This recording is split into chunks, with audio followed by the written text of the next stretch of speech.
אני חושבת שאחד הדברים הכי יפים בתוך המערכת הזו של המפעמים, זה בעצם ההזנה ההדדית. זה לא רק הנחיות שיורדות מלמעלה, מהמטה בירושלים אל השטח, אלא זה גם הזנה חוזרת.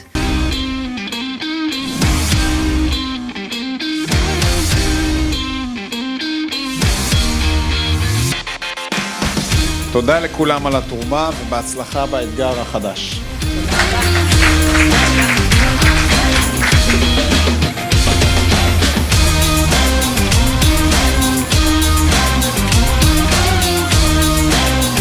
מערכת המפעמים הייתה מערכת מאוד רזה מבחינת העלויות שלה. אנשים היו מאוד מאוד מחויבים, עשו דברים מצוינים בשטח. תודה רבה על באמת עבודה מקצועית לעילה ולעילה.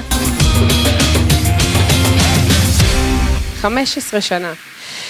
אז אנחנו יכולות לספור עוד קילומטרים וכריכים וקילוגרמים של ירקות חתוכים בכל הפעילויות שלנו, ותזכורות ביומן, ובכלל כמה פעמים הסברתי מה זה מפעם, ושזה מלשון להפעים, וזה לא ראשי תיבות של כלום, ושזה בא להצעיד ולקדם את השלטון המקומי בישראל.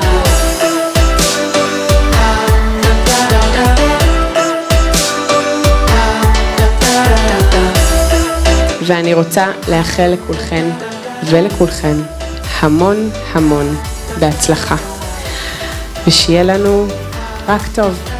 תודה.